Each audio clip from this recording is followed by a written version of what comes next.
इतिहास घडला, चंद्र कवेत आला. 140 कोटी भारतीयांचं ऊर आज अभिमानानं भरून आलंय. अवघ्या जगासमोर भारतानं एक नवा इतिहास घडवलाय. त्याचा मुहूर्त होता निज श्रावण शुक्ल सप्तमीचा, अर्थात 23 ऑगस्ट 2023 आणि वेळ संध्याकाळी 6:04 ज्यावेळी भारताच्या भाळी ऐतिहासिक यशाचा टिळा लागला. भारताच्या अभिमानाची, स्वाभिमानाची आणि अत्यंत गौरवाची चांद्रयान-3 मोहीम फत्ते झाली आहे.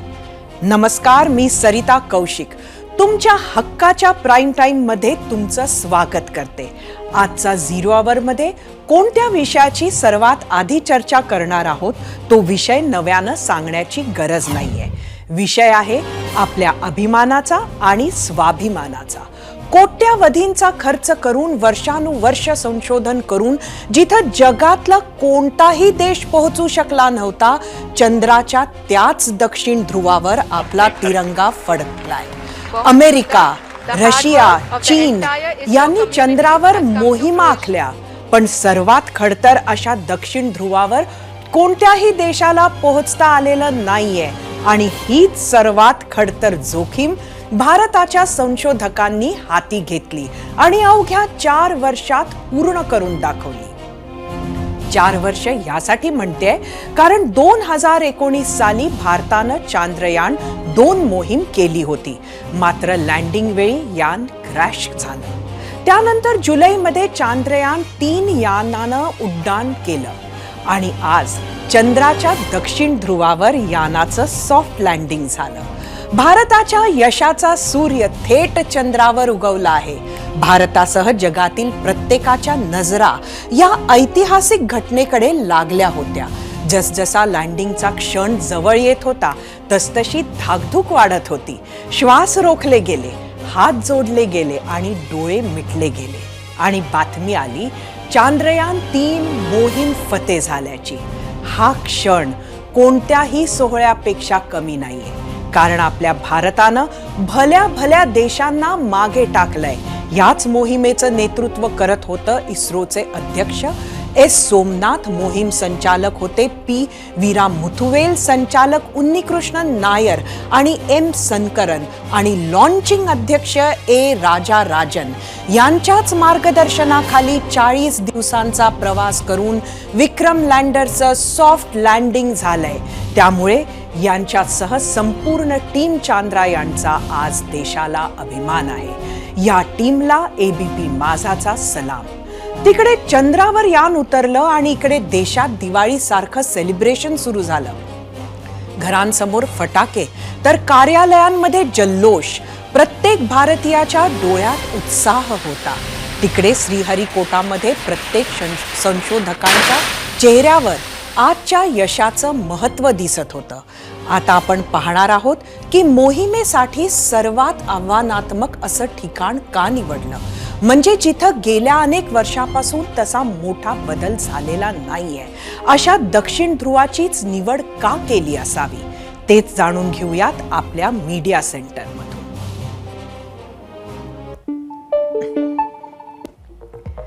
दक्षिण ध्रुवावर सर्वाधिक भूकंप होत असतात, त्यामुळे इथे लँडिंग सर्वाधिक आव्हानात्मक असतं. इथं पोहोचणारा भारत हा पहिला देश आहे. पृथ्वीवरून इथं थेट नजर ठेवणं सुद्धा कठीण आहे. इथं पाणी आणि इतर खनिज असण्याची दाट शक्यता वर्तवली जाते. लँडिंगच्या ठिकाणी तापमान उणे 180 अंश सेल्सिअस आहे. तापमानामुळे या भागात पाणी आढळण्याची शक्यता आहे. चंद्रावरचा एक दिवस पृथ्वीवरच्या 14 दिवसांएवढा आहे. म्हणून इस्रोनं लँडिंगसाठी चंद्रावरच्या सूर्योदयाची वेळ गाठली. दक्षिण ध्रुवावर जमिनीमध्ये फार बदल झालेला नाही. चंद्राच्या उत्पत्ती संदर्भातली माहिती इथे मिळू शकते आणि त्यामुळेच लँडिंगसाठी दक्षिण ध्रुवाचं महत्त्व होतं. खरं तर चांद्रयान-3 नक्की काय आहे? भारताची ही तिसरी चंद्र मोहीम आहे. मानवरहित अंतराळ यान आहे. लँडर आणि रोवर हे केंद्रस्थानी आहे. 1752 किलो वजन आहे. टार्गेट चंद्राचं दक्षिण ध्रुव. भारताच्या या मोहिमेचा जगाला सुद्धा फायदा होणार, कारण अंतराळाचा सखोल अभ्यास करायला मदत होणार. चंद्रावरील हवामानाचा अभ्यास इथे होऊ शकणार. सर्वात कमी पैशात झालेली ही अंतराळ मोहीम. चंद्राजवळ स्पेस स्टेशनचाही अभ्यास, चंद्राच्या उत्पत्तीचाही अभ्यास शक्य होणार. याच अत्यंत महत्वाकांक्षी अशा चांद्रयान मोहिमेवर आम्ही विचारला होता आजचा प्रश्न. तोच पाहण्यासाठी जाऊयात आपल्या पोल सेंटरला. आजचा आपला प्रश्न होता, चांद्रयान 3 यशस्वी झाल्यास भारत अंतरिक्ष महासत्ता ठरेल का? चांद्रयान 3 यशस्वी झाला आहे, तुम्हाला सांगायचं होतं होय किंवा नाही. चांद्रयान 3 मोहीम तर आता पार पडली आहे, मात्र इस्रोचं काम काही संपलेलं नाहीये. मंजिलें अभी और भी है इस जहां से आगे जहां और भी है. 2025 पर्यंत इस्रोच्या अतिशय महत्वाच्या अशा पुढच्या मोहिमा आहेत. काय आहे पुढचे लक्ष्य? पाहूया एक रिसर्च रिपोर्ट.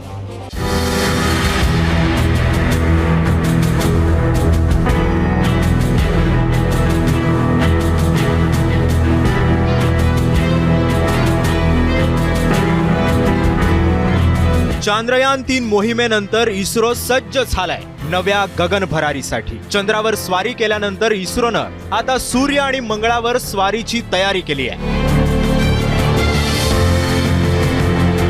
चांद्रयान नंतर इस्रोचं सर्वात पहिलं आणि महत्वाचं मिशन असणार आहे आदित्य L1 मिशन.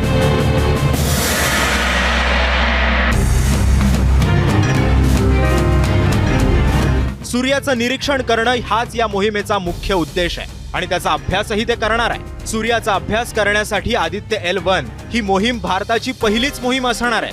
आदित्य यान पृथ्वी आणि सूर्याच्या मध्ये L1 पॉइंटवर पोहोचेल. तिथून सूर्याचा ते अभ्यास करेल. त्याच जागेमुळे मोहिमेच्या नावात L1 जोडण्यात आलंय.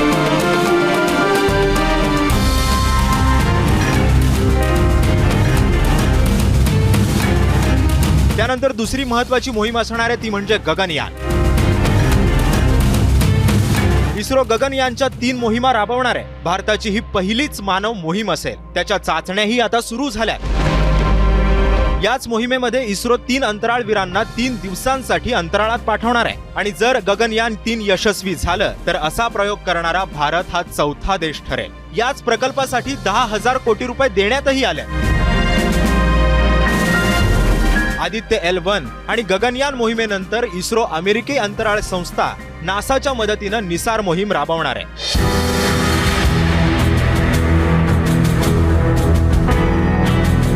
या मोहिमेमध्ये रडार इमेजिंगचा वापर करून जमिनीच्या पृष्ठभागाच्या बदलाची कारणं आणि परिणामांचे मोजमाप घेतलं जाणार आहे.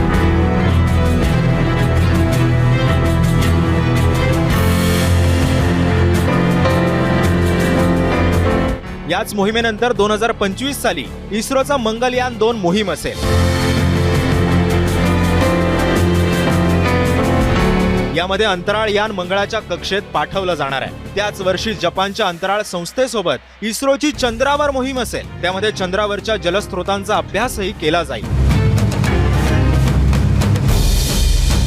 आणि सगळ्यात महत्त्वाचं म्हणजे 2030 सालापर्यंत इस्रो स्वतःचं अंतराळ स्थानक म्हणजे स्पेस स्टेशन उभारण्याचीही तयारी करत आहे. त्यामुळे चंद्राच्या स्वारीनं अंतराळाची भरारी घेण्यासाठी इस्रो आता सज्ज झालाय. ब्युरो रिपोर्ट, ABP माझा.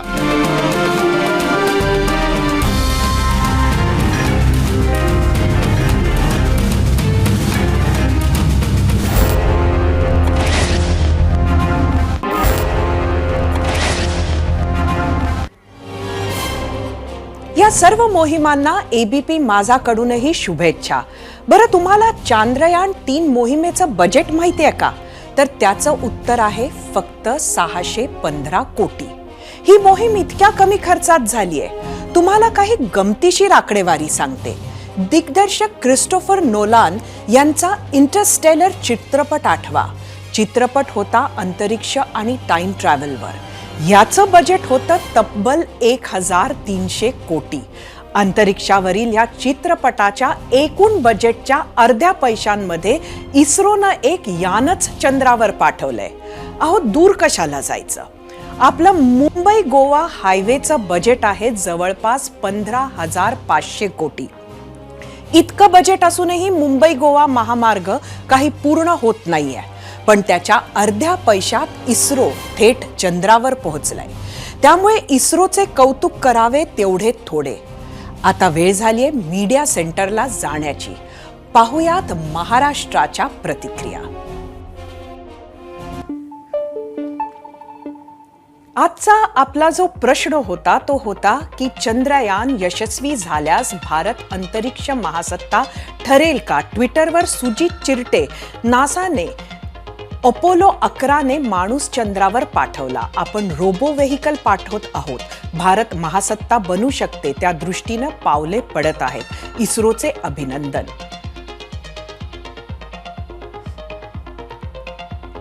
यूट्यूबवरून संतोषची प्रतिक्रिया आहे, अंतरिक्षात महासत्ता बनण्यासाठी अजून खूप पावले टाकण्याची गरज आहे.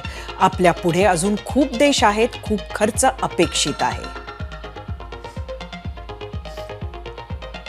अशोक वानकळस यांचं यूट्यूबवरून प्रतिक्रिया आहे, चांद्रयान मोठी अचीवमेंट आहे, बट नॉट इक्वल टू महासत्ता.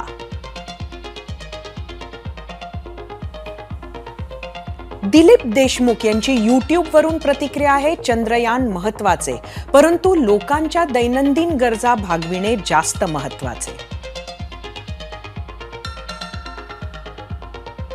फेसबुकवरून मनीष पाटील, भारतीय जेव्हा चंद्रावर अमेरिकेसारखे प्रत्यक्ष जाऊन परत येतील तेव्हा महासत्ता म्हणता येईल. याच प्रतिक्रियानंतर आता वेळ झालीये इस्रोच्या आगामी मोहिमांवर सखोल चर्चा करण्याची. त्यासाठी आपल्यासोबत आहेत इस्रोमधील पॉवर सिस्टीम विभागाचे माजी संचालक डॉक्टर नितीन घाटपांडे. त्यांच्याशी बोलण्यासाठी जाऊयात आपल्या गेस्ट सेंटरला. डॉक्टर नितीन, आपलं स्वागत आहे. खरं तर दिवसभर आज तुम्ही आम्हाला लोकांना बरीच माहिती दिली आहे, त्यासाठी पहिले तुमचे धन्यवाद करते. खरं तर आजचा 0 आवर मधला आमचा प्रश्न होता की भारत ही आता अंतराळातली महासत्ता बनणार का या चंद्रयान-3 मोहिमेमुळे? काय सांगाल? हे एक महत्त्वाचं म्हणजे we go step by step, म्हणजे आपण म्हणतो एक एक आपण पाऊल उचलतो आणि पहिली दिशा आपली बरोबर आहे का नाही हे ठरवण्यासाठी हा फार महत्त्वाचा म्हणजे दिवस आहे. आणि स्पेसमध्येच नाही, म्हणजे स्पेसमध्ये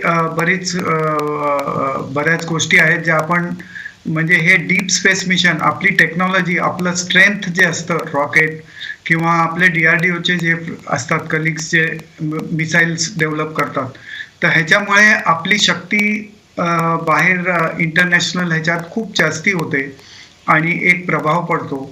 आणि ह्या ज्या टेक्नॉलॉजीज असतात ह्यांना थोडा वेळ जरी लागला तरी they are acting as positive catalyst. मी असं म्हणेन की प्रत्येक भारतीयाला जो गर्व झालाय किंवा जो काय अभिमान आहे, तर ते त्या त्या क्षेत्रामध्ये त्याचं अनुसरण करण्याचा आपला जो इंडस्ट्रीयल जे आउटपुट आहे, आता स्पेसमध्ये गव्हर्नमेंटचं हे आहे की प्रायव्हेट इंडस्ट्रीजना इन्क्लूड करणं. तर ह्या ज्या स्टेप्स आहेत ह्या इतका ह्याचा पॉझिटिव्ह इफेक्ट होतो प्रत्येक ह्याच्यात, आपल्याला न कळत इंडस्ट्रीयल हे वाढतं. आणि निश्चितच जरी थोडा वेळ लागला तरी डायरेक्शन फार महत्त्वाची आहे, कारण let us see everything in proper perspective, and I am very sure this step will be a very म्हणजे ज्याला आपण म्हणतो ना की एनर्जी लेवल इतकी वाढते लोकांची की जे इतर स्टेप्स असतात ते खूप लवकर होत जातात आणि त्यांचा रिव्ह्यू होतो. We are definitely heading to like honourable prime minister told where he has defined the Amritkaal. म्हणजे अजून 25 म्हणजे वर्ष अशी झपाट्याने निघतात. आपण जर 2080 वगैरे आता वाटतं की आत्ताच गेलं. नक्कीच पण नक्कीच, हे झाली खूप 23 मोठं वर्ष. पाऊल आहे खरं तर आपल्या देशासाठी. आता आपल्याला चांद्रायण कडनं महत्वाच्या काय सॉरी थोडं ऐकण्यात हे झालं. हं. I'm sorry. चांद्रायण 3 कडनं आपल्याला आता काय अपेक्षा, आपल्याला काय मिळणार त्या लँडिंग नंतर? लँडिंग नंतर तिथे म्हणजे जे एक्सपेरिमेंट्स आहेत विच विल फाइंड दी म्हणजे various minerals, X-ray spectroscopy. It is a purely science based innovation. आणि दुसरं जे महत्वाचं आहे, जे मी आता माझ्या एक्स कलिग्स बरोबर ते सगळे खूप बिझी होते म्हणून, पण जस्ट काही लोकांशी मी संपर्क केला, तर त्यांनी म्हटलं की आता जे आपलं जे रोवर आहे, तर ते रोवर टेक्नॉलॉजी म्हणजे आता ते डस्ट जी आहे ती सेटल व्हायला अजून 3 तास लागतील. अच्छा. किंवा जास्ती लागतील. म्हणजे तर ते कारण आपल्याला वेळ जो आहे, आत्ता जो सूर्योदय होता तो त्या ठिकाणी काल म्हणजे परवा 21 तारखेला झाला होता आणि सूर्यास्त जो होईल तिकडे तो 5 सप्टेंबरला होईल. आणि म्हणून वेळ कमी आहे. म्हणजे वेळ तसा बघितला तर जास्ती आहे, तसा कमी आहे. तर बरेच हे डेटा तिथून येईल. आणि रोवरचा एक फार महत्वपूर्ण म्हणजे डेटा अशासाठी येईल की you will be able to navigate.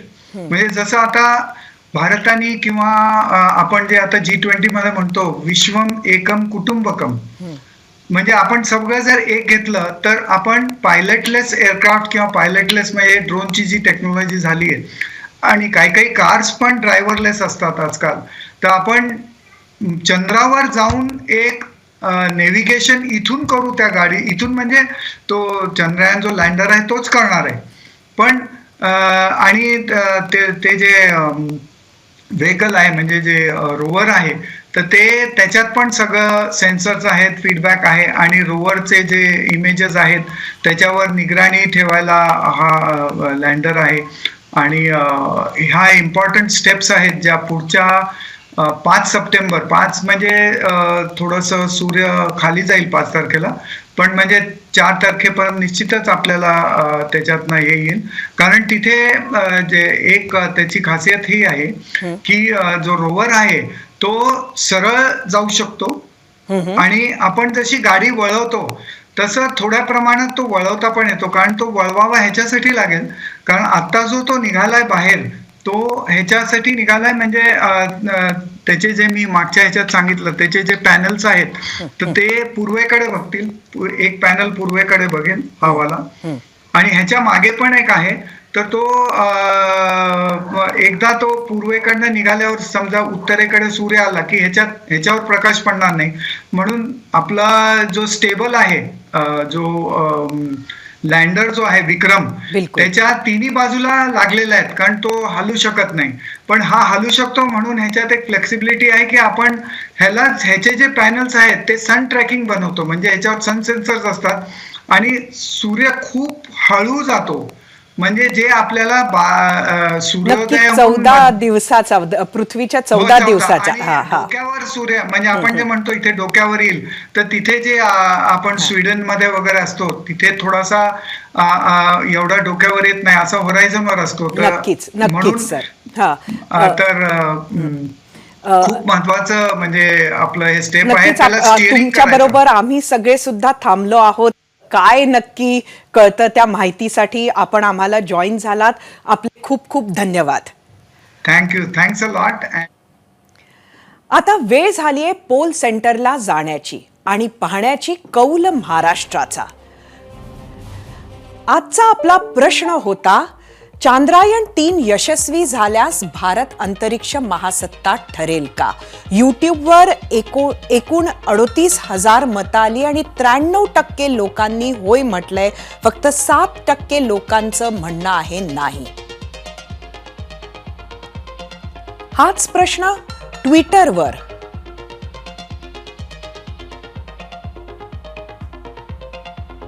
75% लोकांना वाटतंय की भारत महासत्ता होईल, फक्त 25% लोकांना वाटतंय की नाही. त्यामुळे हा आहे कौल महाराष्ट्राचा. पृथ्वीच्या उत्पत्तीपासून आजपर्यंत धर्तीवर कोट्यावधी बदल झाले. गेल्या 600 वर्षांमध्ये तर मानव जातीनं इतकी प्रगती केली की चंद्रावरच्या वातावरणाचा अभ्यास करणं सहज शक्य झालंय. पृथ्वीपासून अंतराळापर्यंतची लाखो रहस्यांचा शोध विज्ञानाच्या माध्यमातून झालाय. त्याच विज्ञानाला तंत्रज्ञानाची जोड मिळाली आणि संशोधनाचा वेग आणखी वाढला. म्हणूनच पृथ्वीवर दिवस आणि रात्र का असते, आपले ऋतू कसे बदलतात, 24 तासांचा दिवस, इथला एक एक मिनिट कसा मोजला जातो, अशा अनेक प्रश्नांची उत्तरं आज आपल्याकडे आहेत. पण हे बदल काही सोपे नव्हते. सर्वात महत्त्वाचं म्हणजे हे संशोधन आणि बदल जनमानसांमध्ये पटवून देणं त्याहून कठीण होतं. 15व्या शतकातले खगोलशास्त्रज्ञ ब्रुनो असोत की 14व्या शतकातले निकोलस कॉपर्निकस असो की महान खगोलशास्त्रज्ञ गॅलिलिओ असो, यांनी जेव्हा जेव्हा पृथ्वी आणि अंतराळाची भाषा केली, त्या संदर्भातले सिद्धांत मांडले, तेव्हा तेव्हा त्यांना तत्कालीन समाज व्यवस्थांनी चांगलीच शिक्षा सुनावली. असाही काळ होता जेव्हा हा अंतराळाचा अभ्यास लपून करणारी माणसं होती. असं असलं तरी गेल्या काही दशकांमध्ये अंतराळाविषयीची स्पर्धा आणि कुतूहल दोन्ही वाढल्यानं जगातल्या महासत्तांनी त्यावर वर्चस्वासाठी कोट्यावधींचा खर्च केला, मोहिमांसाठी संशोधन केले. त्यामुळेच माणूस चंद्रावर पोहोचला, मंगळावरच्या पाण्याचा शोध लागला आणि हे सगळं शास्त्रज्ञांमुळे आणि त्यांच्या धाडसामुळे शक्य झालं.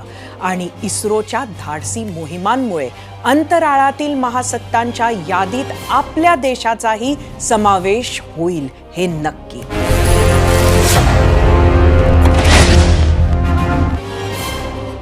झिरो अवरच्या दुसऱ्या भागात आपल्या सर्वांचं स्वागत. हा विषय फक्त लाखो शेतकऱ्यांशीच नाही तर कोट्यावधी सर्वसामान्यांशी निगडीत आहे. विषय आहे पावसा पाण्याचा. जून महिना पावसाची वाट पाहण्यात गेला. जुलैमध्ये काही दिवस तो मनसोक्त बरसला. पुन्हा ऑगस्ट महिन्याचे 15-20 दिवस त्याने दडी मारली आहे. पावसाच्या लपंडावामुळे शेतं हिरवी दिसत असली तरी पिकांची म्हणावी तशी वाढ झालेली दिसत नाहीये. एकीकडे राज्यात पूर आलेल्या नद्या बघितल्या, पण अनेक ठिकाणी खास मराठवाड्यात दुष्काळ सदृश्य परिस्थिती तर उद्भवत नाहीये ना, ही भीती निर्माण झाली आहे. ऑगस्ट महिन्यात मराठवाड्यात आतापर्यंत सरासरीच्या फक्त 29% पाऊस झाला आहे. नाशिक विभागात 27% तर पुणे विभागात ऑगस्टमध्ये 30% पाऊस झाला आहे.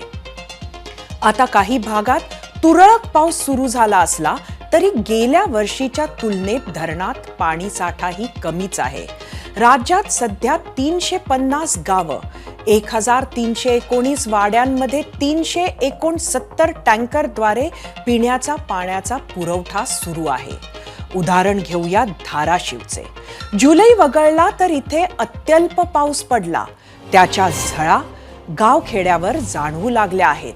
तर अशीच कठीण परिस्थिती असलेल्या छत्रपती संभाजीनगरमध्ये बँका शेतकऱ्यांना कर्जवसुलीसाठी नोटिसा पाठवत आहेत. त्यामुळे संकट दुहेरी झालंय. आणि ह्याच विषयावर आम्ही विचारला होता आजचा प्रश्न. जाऊयात आपल्या पोल सेंटरला. आजचा माझाचा प्रश्न होता, अतिवृष्टी दुष्काळाने हैराण शेतकऱ्याला कर्जवसुलीसाठी तगादा लावणे, कोर्ट नोटिसा पाठवणे योग्य आहे का? तुम्हाला सांगायचं होतं होय किंवा नाही.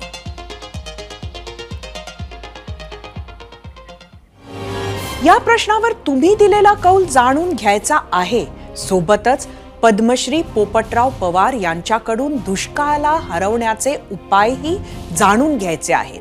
त्याआधी मराठवाड्यातील दाहक स्थिती जाणून घेऊयात. धाराशिवच्या काही शेतकऱ्यांचे मन हेलावून टाकणारे अनुभव ऐकूयात.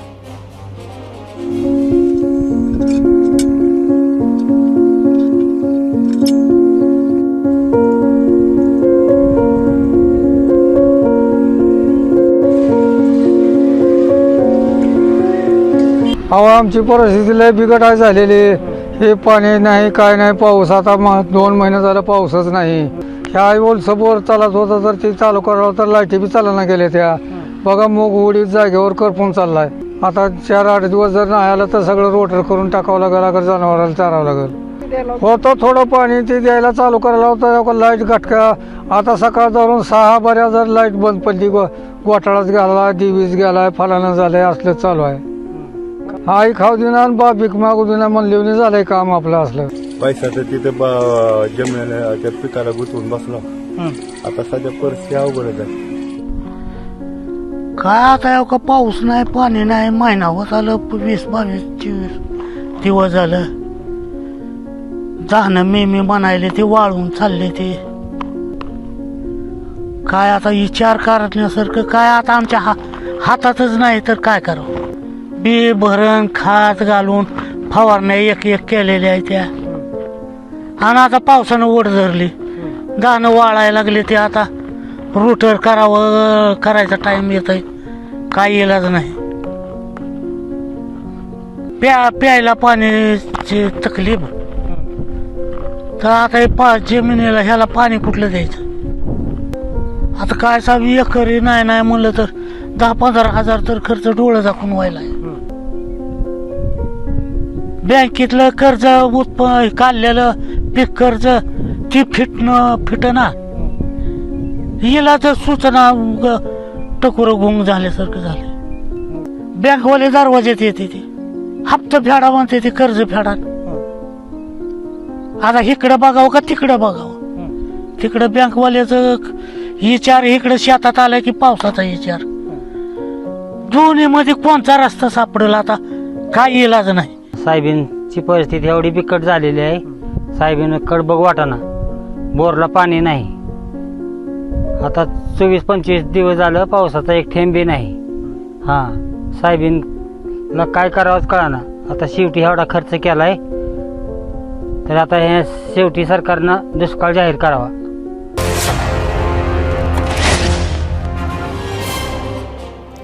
मराठवाड्यातील शेतकरी गेल्या 3-4 वर्षांपासून कधी अवकाळी तर कधी अतिवृष्टीचा सामना करतोय. यंदा दुष्काळ सदृश्य स्थितीमुळे पिकांना वाचवणं अवघड झालंय. एकीकडे अशी स्थिती असताना छत्रपती संभाजीनगर जिल्ह्यातील शेतकऱ्यांना कर्ज वसुलीसाठी बँकांकडून नोटिसा पाठवल्या जात आहेत. एवढंच नाही तर कर्ज न भरल्यास खटला दाखल करून कायदेशीर कारवाई करण्याचा इशारा देखील बँकांनी दिला आहे.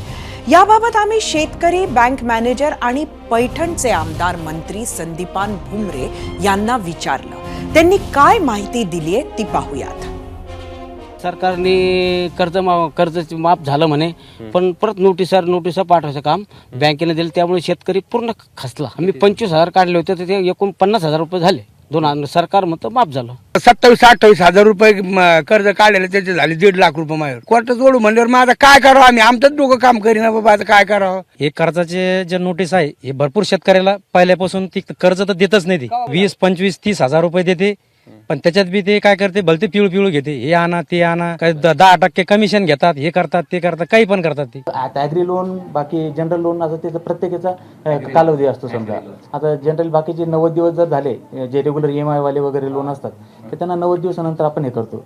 आणि हे बाकीचे NP जे थकीत झालं ते ॲग्री लोनला 4 वर्षात वगैरे जे थकलेले आहेत तर त्याच लोकांना नोटीस गेलेली. अशी इमिजिएट लोकांना गेलेली नाही. एकाला पण जी नोटीस पाठवलेली आहे आपण ती समजा की ते एकदम असं खटला वगैरे नाही, त्यांनी बँकेत एकदा हे द्यावी आणि त्यांनी इंटिमेशन द्यावंच लागतं थकल्यावरती. मग तसं सोडून पण देतात नाही ना कर्ज वगैरे. समजा घेतलं आहे तर ते त्यांनी दुर्लक्ष नाही करायला पाहिजे. म्हणजे लोकांचेच पैसे, पब्लिक पैसा डिपॉझिट करते आपल्याकडे, आपण त्याच लोकांना त्याच डिपॉझिटमधून आपण बाकीच्या लोकांनाही कर्ज देतो वगैरे. तर ते दोघांचं हे पण राहिलं पाहिजे, रेग्युलर पण राहिलं पाहिजे. गव्हर्नमेंट बरेच स्कीम आणतात बघा, जे आता प्रोत्साहनपर 50,000 रुपये चालू केलेले. जे रेग्युलर राहिले त्यांना 50,000 रुपये आपल्या बऱ्याच कस्टमरला भेटलेले. मला एक सांगायचं की सध्या शेतकरी हा हवालदिल झालेला आहे. 2.5 महिने उलटून गेले, पाऊस नाही आणि पिकाची परिस्थिती अत्यंत बिकट आहे. आणि अशा परिस्थितीत बँकेनं नोटीस देणं म्हणजे मला वाटतं हे गैर आहे. मी निश्चित चौकशी करीन. याच विषयावर आपण सकाळी YouTube, Twitter, Instagram, Facebookवर प्रश्न विचारला होता. त्याला तुम्ही दिलेल्या प्रतिक्रियांपैकी काही निवडक प्रतिक्रिया आपण आता आपल्या मीडिया सेंटरला पाहूयात. आजचा आपला प्रश्न होता, अतिवृष्टी दुष्काळानं हैराण शेतकऱ्याला कर्ज वसुलीसाठी तगादा लावणे, कोर्ट नोटिसा पाठवणे योग्य आहे का? रोहन जोशी यांची इंस्टाग्रामवरून प्रतिक्रिया आहे, महागाई वाढत असताना नोकरदार वर्गाकडून सक्तीने आयकर जीएसटी घेणं गरजेचं आहे का? इंस्टाग्रामवरून ऋषिकेश शिंगणे, चुकीचं आहे. शेतकरी चारही बाजूंनी संकटात आहे. त्याच्या पिकांना जर योग्य भाव दिला तर तो ही वेळ येऊच देणार नाही. तो राजा माणूस आहे. शुभम नलावडे, शेतकरी आता संकटात आहे. कर्जमाफी जाहीर करण्यात आली पाहिजे. सुभाष खालकर, मोठमोठ्या लोकांचं कर्ज माफ होतं, मग शेतकऱ्यांचं का नाही माफ होत? वेदांत बेडसे, युट्यूबवरून, हे सरकार शेतकऱ्यांपेक्षा अधिक ग्राहक केंद्रित आहे. रामचंद्र पाटील, युट्यूबवरून, शेतमालाला भाव, वीज पुरवठा, कर्ज योजना, भांडवल, बाजारभाव चांगला मिळाला तर हे टळेल. सुरेश पवार, युट्यूबवरून, शेतीमालास उत्पादन खर्चावर आधारित भाव, किमान 90% विमा रक्कम आणि 12 तास लाईट दिले पाहिजे. ट्विटरवरून उज्ज्वल कुमार, मोठमोठ्या उद्योगपतींची अब्जावधी रुपयांची कर्ज एनपीए केली जातात आणि शेतकऱ्यांना मात्र नोटिसा देऊन छळले जाते, हे अन्यायकारक आहे. फेसबुकवरून विवेक वाझे, कांद्याला भाव नाही म्हणून शेतकरी कर्जबाजारी आहे.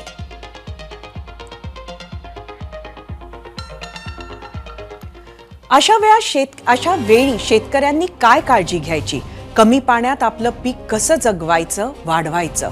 व्यवस्थापनात, मशागतीत काय बदल करायचे ते आपण जाणून घेणार आहोत. आपल्याला गेस्ट सेंटरमध्ये आहेत दुष्काळाशी 2 हात करण्याचा, त्याला हरवण्याचा अनुभव असलेले पद्मश्री पोपटराव पवार. पोपटरावजी, तुमचं स्वागत आहे एबीपी माझाच्या 0 आवरमध्ये. खरं तर आजची मराठवाड्याची जी परिस्थिती आहे ती एकंदरीत आपण बघितली आणि अशी परिस्थिती येणार हे एल निनो आहे हे खरं तर सगळ्यांनाच माहिती होतं. याची काहीतरी नियोजनात कमतरता आहे का?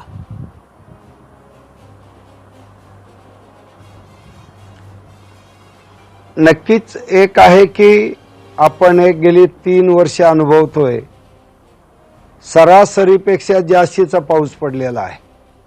म्हणजे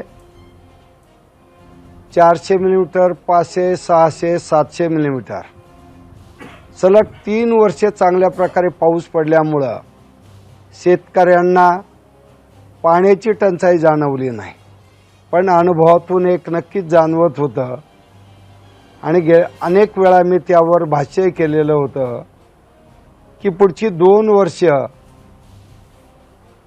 पाऊस कमी पडेल असं एक चित्र होतं. गावातही अनेक ठिकाणी चर्चा त्यामध्ये मी केलेली होती.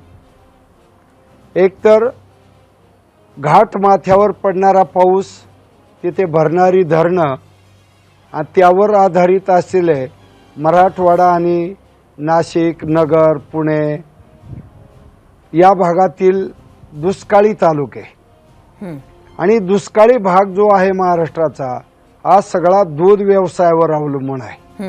मग मराठवाड्याचा काही भाग असेल आणि पश्चिम महाराष्ट्राचा. तर पडणारा पाऊस आणि त्याचं नियोजन करताना आता आपण पाहिलं तर घाट माथ्यावर सुद्धा धरणं भरलेली नाही. म्हणजे नक्कीच परिस्थिती अशी आहे की आपण सर्वांनी वेळेमध्ये नियोजन हाती घेण्याची गरज आहे आणि ते नियोजन याच प्रकारचं असलं पाहिजे की माझी पहिल्यांदा पिण्याच्या पाण्याची समस्या सुटली पाहिजे. दुसरं प्राधान्य जी जनावर आमची गोठ्यामध्ये आहेत यांच्या चाऱ्याची समस्या, म्हणजे चारा पिकाकडे गेलं पाहिजे. तिसरं जे आहे, जी आमची कोरडवाहू किंवा फळबाग वाढलेली आहे ती फळबाग जगवणे, या 3 गोष्टी खूप महत्वाच्या आहेत. आता ते कसं जगवता येईल? या 3 गोष्टींना दिलं, आता ती कशी जगवता येईल? असलेल्या त्यासाठी जे पाणी उपलब्ध आहे नाही, त्यासाठी सर्वात महत्त्वाचं हे आहे की पाण्याच्या ताळेबंदावर गेली अनेक वर्षे आपण सर्वजण चर्चा करतो, परंतु दुर्दैवाने त्यावर जमिनीवर त्याची अंमलबजावणी होताना दिसत नाही.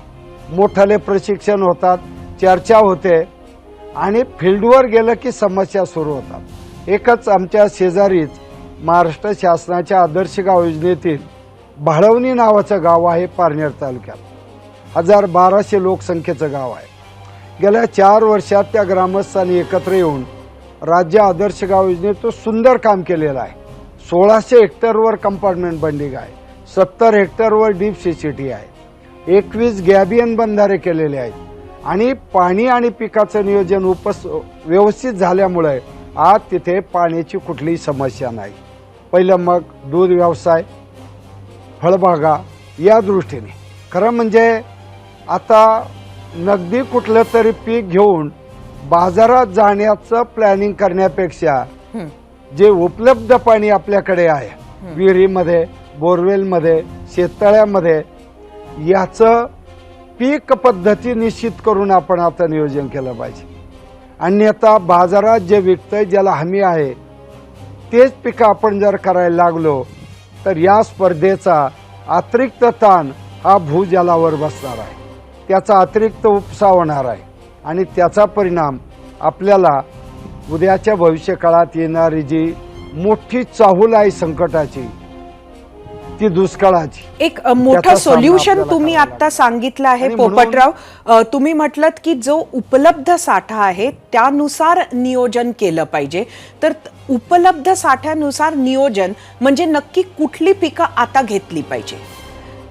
आणि त्यालाच जोडून मी आपल्याला हा प्रश्न विचारते की आता शेतीत पेरणी झालेली आहे, पिकं आली आहेत, मात्र ती जिवंत कशी ठेवायची हा प्रश्न खरं तर सध्या शेतकऱ्याच्या समोर आहे.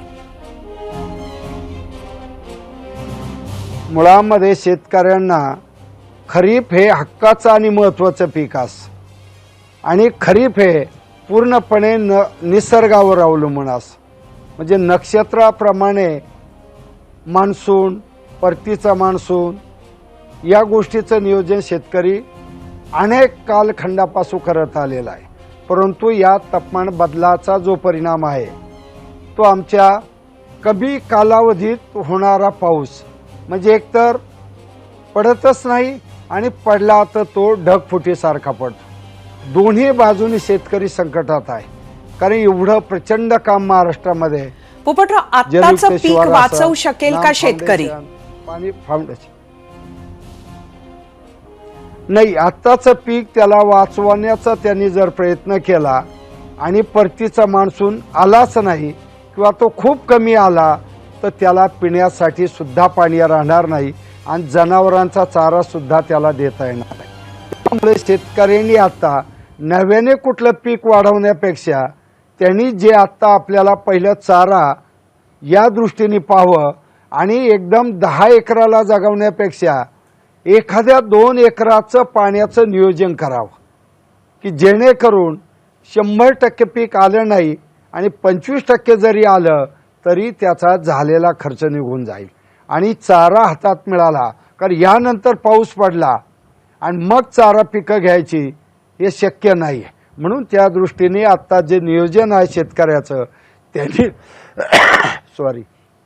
त्यांनी आपल्याकडे जे पाणी आहे आणि जे ओलिताखाली आपलं पीक आहे त्या पिकाचा आणि पाण्याचा ताळेबंद घालावा. नक्की. आणि त्याप्रमाणे कुठली रिस्क न घेता आपण आपला 25% झालेला खर्च वसूल होईल एवढ्या पिकाला पाणी द्यावं आणि आपल्या चाऱ्याचं नक्कीच एक मोठा पर्याय तुम्ही आज शेतकऱ्याला सुचवलेला आहे.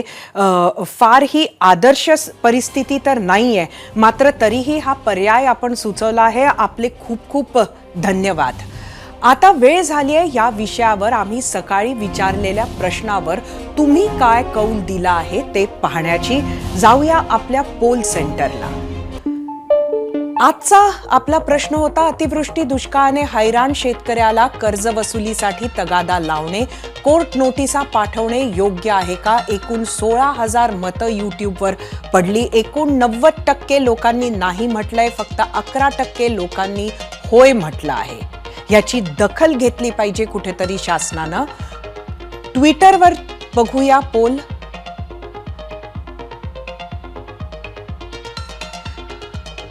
86% लोकांनी नाही म्हटलंय, 14% लोकांनी होय म्हटलेलं आहे. आणि त्यामुळे हाच आहे ट्विटरचाही कौल. शेतात नीट पिकत नाही आणि बाहेर सावकार नीट ऐकून घेत नाही अशी स्थिती राज्यातील अनेक शेतकऱ्यांची आहे.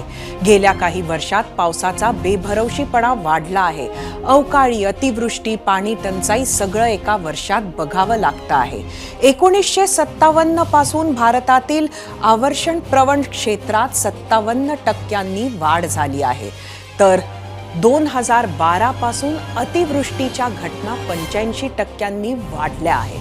अशा दोन टोकांच्या आव्हानांचा सामना शेतकरी करतोय. त्याला मदत करण्यासाठी कृषी विभाग, कृषी विद्यापीठ असोत, कोरडवाहू भागासाठी काम करणाऱ्या क्रीडा, इक्रिसॅट सारख्या आंतरराष्ट्रीय संस्था असोत किंवा ICAR जागतिक बँक असो, यांचे वेगवेगळ्या पातळीवर प्रयत्न सुरू असतात. अशा काळात तग धरू शकतील अशा पिकांच्या जातींवर संशोधन सुरूच असतं, पण त्याला आणखी फास्ट ट्रॅक करणं गरजेचं आहे. इस्रायल सारखा पाण्याच्या प्रत्येक थेंबाचा कार्यक्षम वापर करणं आणि ते वाढवण्याची ही गरज आहे. आपत्काळात सरकार नावाची महाशक्ती आपल्या सोबत आहे हा विश्वास आपल्या अन्नदात्याला वाटला तर तो प्रतिकूल परिस्थितीवरही मात करू शकतो, एवढं नक्की. ब्रेक नंतर 0 आवरमध्ये आपलं स्वागत. आजच्या या भागातली बातमी देखील चांद्रायण सारखीच आनंदाची आहे. जागतिक बुद्धिबळ स्पर्धेची अंतिम लढत सुरू आहे. भारताचा 18 वर्षीय ग्रँडमास्टर आर प्रज्ञानंदने दुसऱ्या सामन्यात अव्वल मानांकित मॅग्नस कार्लसनला बरोबरीत रोखलंय आणि बुद्धिबळ विश्वचषकात स्थान कायम राखलं. अंतिम सामन्यात दोन्ही फेऱ्या अनिर्णित राहिल्या आहेत. त्यामुळे आता गुरुवारी म्हणजेच उद्या टाय ब्रेकर सामने होतील आणि त्यानंतरच जगाला नवा विश्वविजेता मिळेल. विश्वविजेते पदाच्या लढतीत अंतिम फेरीत पोहोचणारा प्रज्ञानंद दुसरा भारतीय आहे. यापूर्वी विश्वनाथन आनंदने हा पराक्रम केला होता. त्यामुळे ABP माझाकडून ग्रँड मास्टर प्रज्ञानंदला खूप साऱ्या शुभेच्छा. चांद्रायण 3चं आज संध्याकाळी 6 वाजताच्या सुमारास यशस्वी लँडिंग झालं. लँडिंग नंतर काही तासात चांद्रयानाचे लँडर आणि इस्रोचा संपर्क झाला. यानंतर चांद्रयान चंद्रावर जिथे उतरले त्या जागेचे फोटो चांद्रायनने इस्रोला पाठवले. चांद्रायनने चंद्राच्या पृष्ठभागाचे फोटो इस्रोला पाठवला आहे. इस्रोनं ट्विट करत ही माहिती दिली आहे.